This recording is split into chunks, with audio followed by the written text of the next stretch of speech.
안녕하세요. 한재훈입니다. 한국전통서당문화진흥회에서 진행하는 맹자 강의 공손추상 2장 지난 시간에 이어서 호연지기에 대한 설명을 드리겠습니다. 지난 시간에 제가 이 집의소생하고 의습이취지하고의 차이를 이번 시간에 이제 설명을 드리겠다고 말씀을 드렸는데요. 이 집의소생과 의습이취지의 차이를 보시면 이렇게 좀 정리를 해볼 수 있습니다. 여기 이제 집의소생이고 의습이취지고 이런데 집의라고 하는 것은 집의라고 하는 것은 일단 의로울 의자가 목적어로 쓰였죠. 의로움을 의를 집적이라는 것은 모을 집자에 쌓을 적자죠. 집적, 모아서 쌓는 겁니다. 모아서 쌓는 거니까 오랜 시간 의를 실천하는 것을 의미하죠.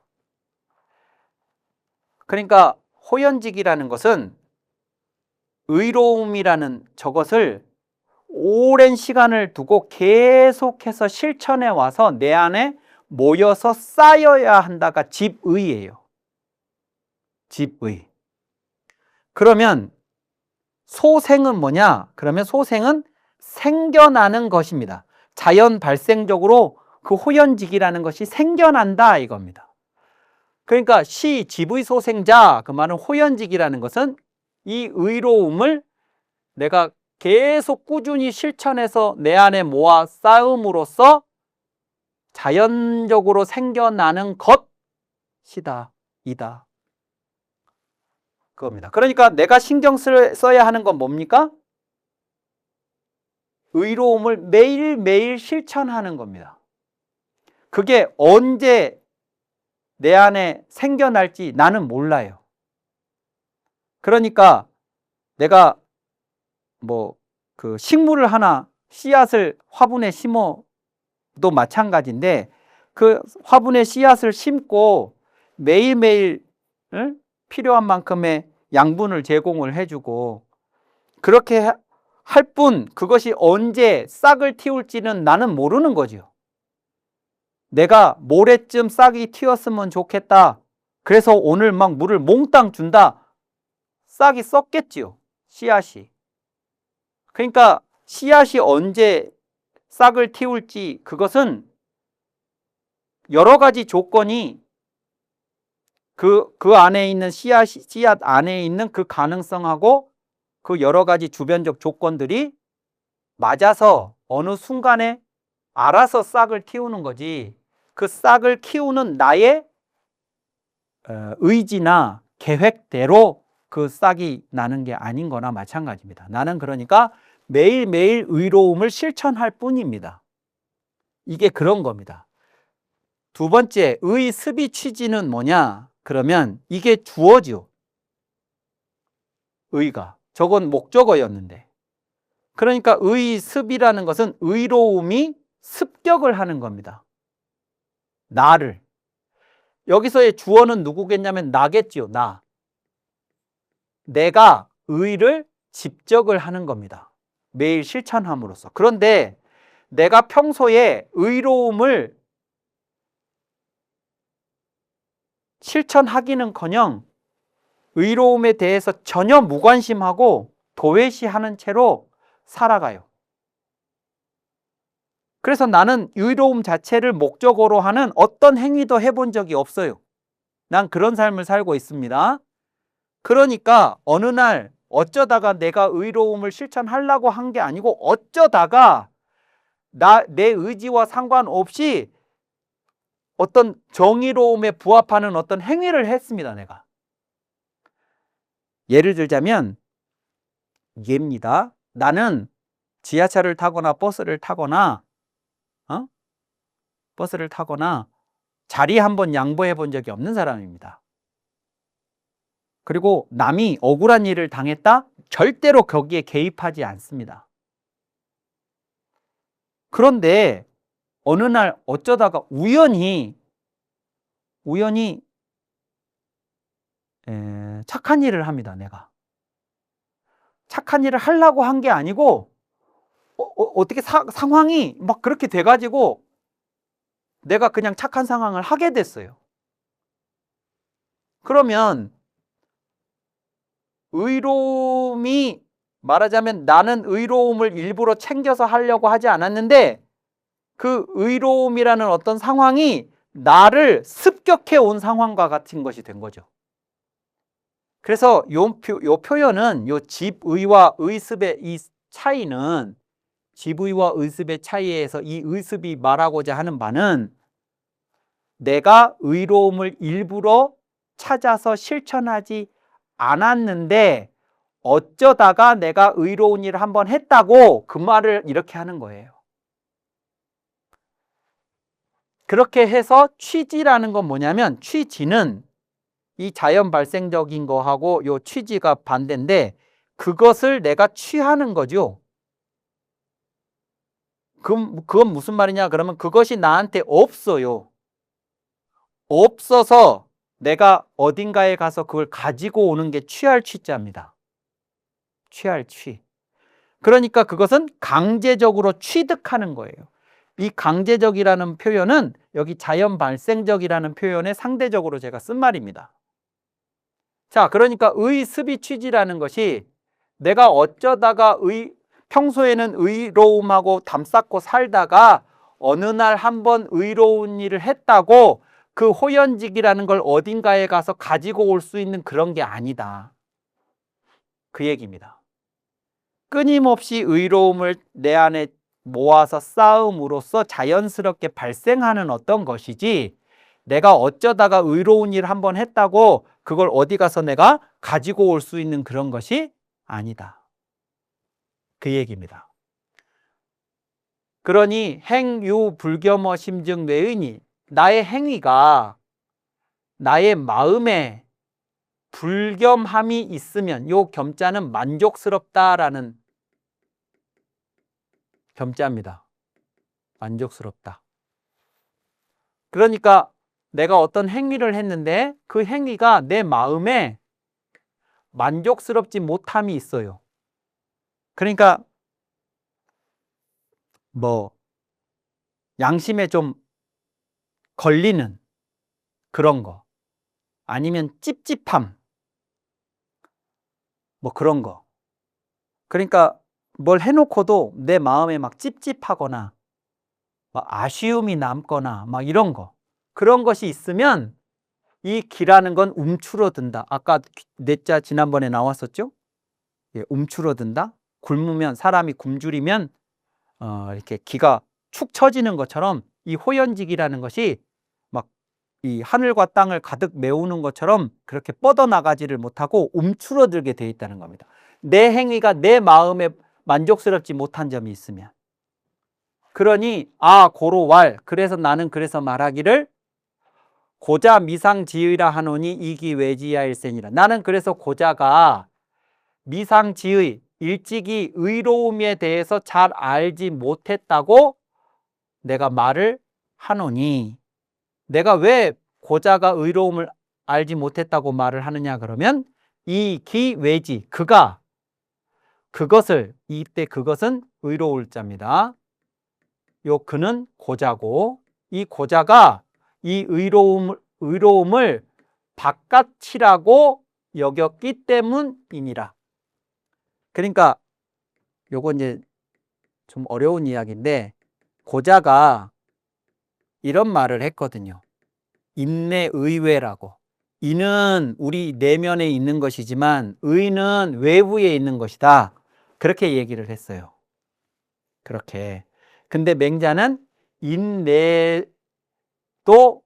인내는 맞는 말이지만 의외도 의외가 아니라 이것도 내다. 인내의외라고 해야 된다라고 하는 게 맹자의 주장이었어요. 왜냐?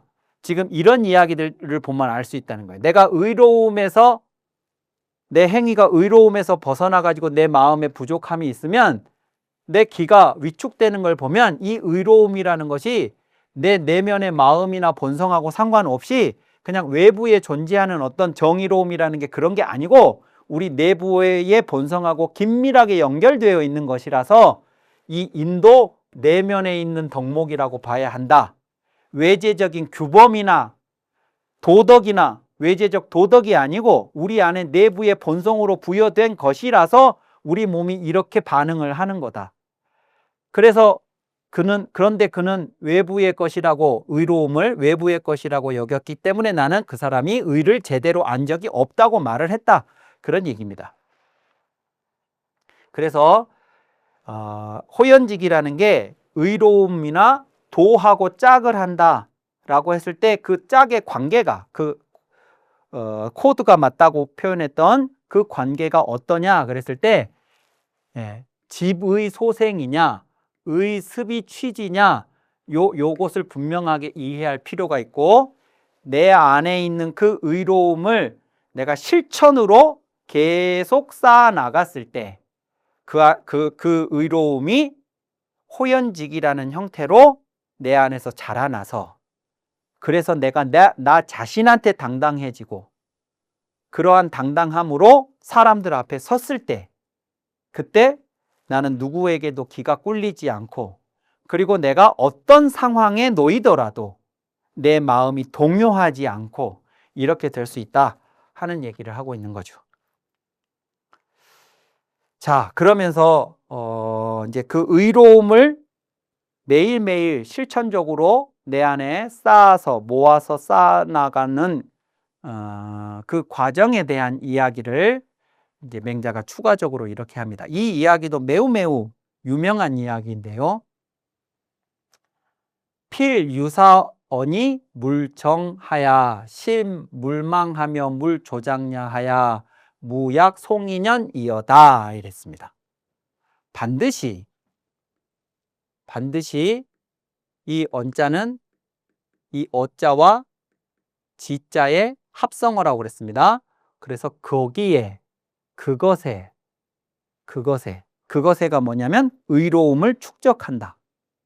즉 의로움을 축적하는 그것에 유사라는 것은 이를 두다, 직역을 하면 그렇게 되겠는데요.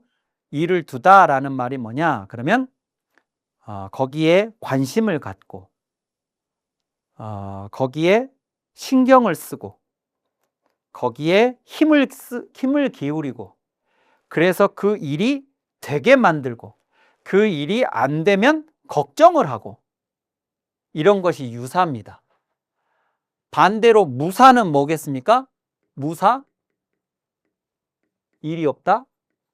무사 안일, 무사 편의주의 뭐 이런 거. 무사는 뭐냐? 무사 태평 이런 거 뭐냐면 그 일에 관심도 없고 그 일에 어떤 노력도 기울이지 않고 그것이 잘 되든 못 되든 상관하지 않는 태도죠. 그게 무사입니다. 유사는 그 반대예요. 반드시 거기에다가 내 온 신경과 내 노력을 기울이는 걸 말합니다. 그렇게 하되 물정하야 그랬습니다. 이것이 이제 첫 번째고, 두 번째는 뭐냐면 물정입니다. 이때 이 정자를 특별히 여기서는 특별한 방식으로 해석을 하거든요. 저 정이라는 글자를.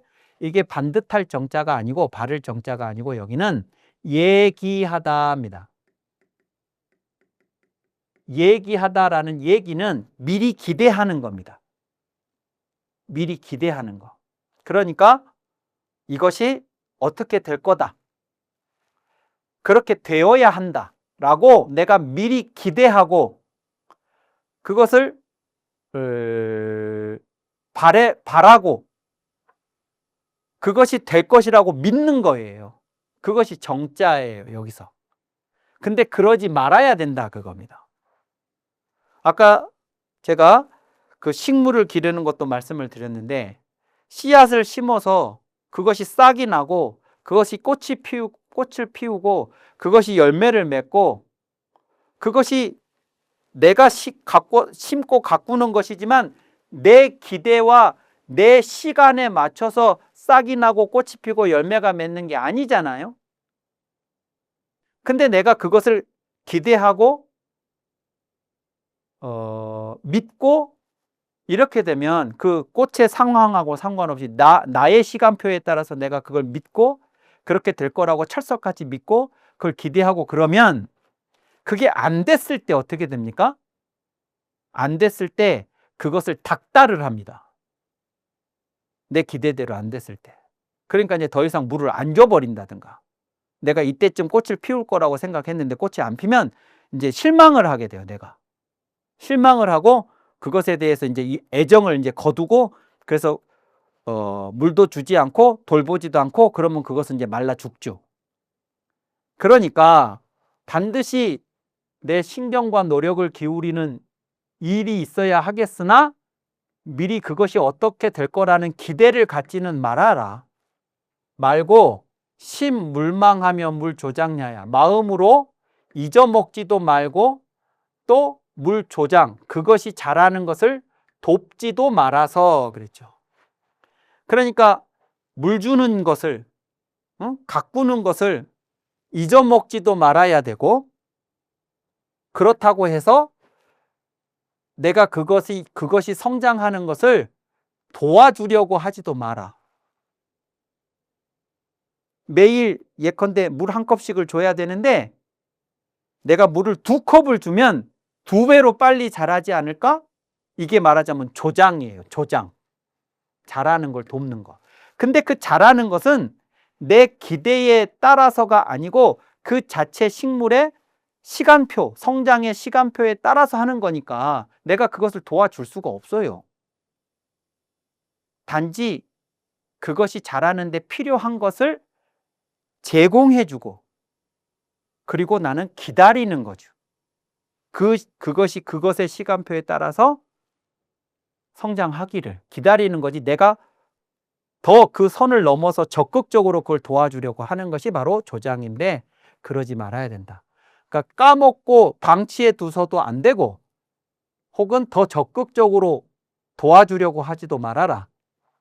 그래서 무약 송인원이여다. 송나라 사람과 같이 그렇게 하는 일이 없어야 한다. 무약 송인연이여다. 그 송나라 사람이 어떻게 했냐면, 송인이 민 김효지 부장이 알지자러니 이런 자가 있었습니다. 송나라 사람 중에 이런 사람이 있었어요.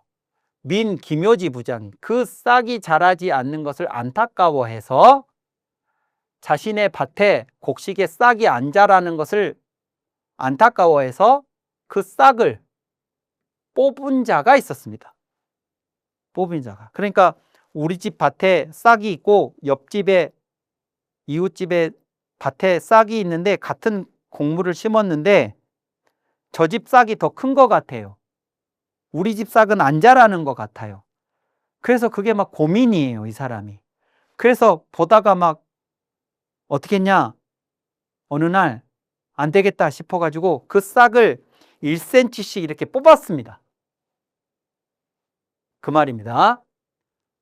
그래서 온 밭의 싹을 다 말하자면 1cm씩 뽑고 나서 망망연 귀하야. 그러니까 이제 얼마나 힘들었겠어요? 그러니까 이제 넋이 나간 것처럼 이제 힘이 든 채로 집으로 돌아왔습니다. 돌아와가지고 위 기인왈, 그 기인이 이제 가족들을 말해요. 그 집에 가족들한테 말하기를 금일에 병의 와라. 오늘 금일, 오늘 내가 병의 와라. 병이 날 것 같다. 몹시 힘들다. 왜냐하면 여조묘장의라, 내가 싹의 자람을 도와주었다라고 하연을 그렇게 말을 하거늘 가족한테 와가지고 오늘 너무 힘들다. 내가 오늘 우리 밭에 싹을 다 더 잘 자랄 수 있도록 그것이 자라는 걸 도와주고 왔다. 그랬더니 내가 너무 오늘 힘들다 라고 말을 하더라는 거죠. 그 얘기를 듣는 순간 그 아들이, 이제 조금 각색을 하자면 그 집 큰아들이 그 얘기를 듣는 순간 뭔가 싸한 느낌을 받았습니다. 아버지가 싹을 자라는 걸 도와주셨다니 이게 무슨 말인가. 그 말을 듣는 순간 뭔가 싸한 등골이 오싹한 그런 느낌이 와서 그 길로 밭으로 달려갔습니다. 달려갔죠. 달려서 그것들을 보았습니다. 그 싹들을, 밭에 있는 자라는 걸 도와주었다는 싹들을 봤죠. 봤더니 어떻게 되냐면 묘즉 고이러라 그랬죠. 싹들은 말랐더라. 그러니까 싹은 도와주는 것이 아니고 기다리는 것인데, 저걸 일부러 자기 기대에 부합을 하지 못한다고 싹은 알아서 지금 자랄 것이고 언젠가는 쑥 자랄 건데, 그걸 못 참아주고 도와주겠다고 덤볐다가 그 싹들을 전부 망쳐버린 것이죠. 천하지 부조 묘장자 과인이, 천하의 부조 묘장자, 싹의 자람을 돕지 않는 자가 적다.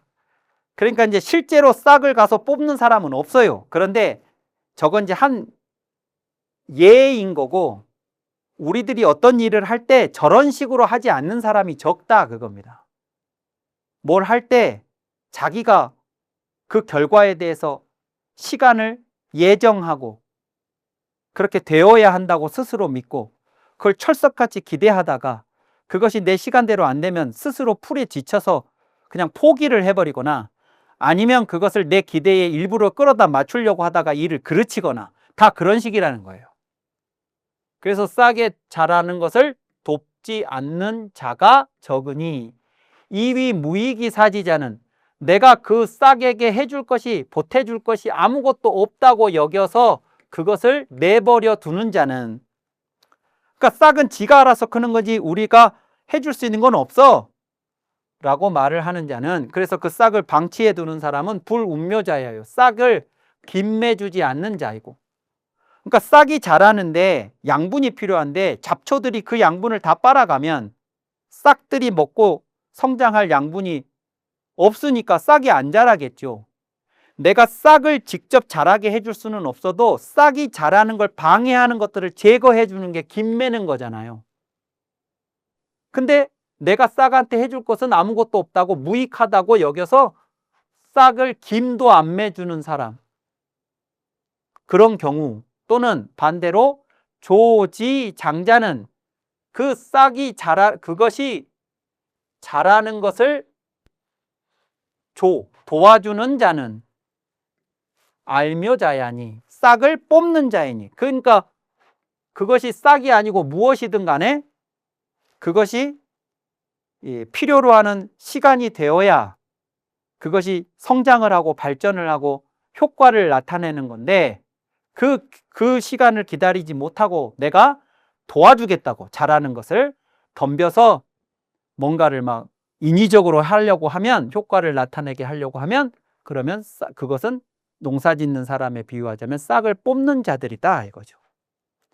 그러니 비도 무익이라 이유해지니라. 내가 그것을 뭔가를 싹을 돕는, 자라는 걸 돕겠다고 하는 그것이 한갓 무익할 뿐만 아니라 또 그것을 해치는 것이기도 하다. 그러니까 요건 김을 안 매는 건 무익한 건데 그냥 방치해 두는 거니까. 그런데 싹을 뽑는다는 것은 무익할 뿐만 아니라 오히려 그걸 해치는 거죠.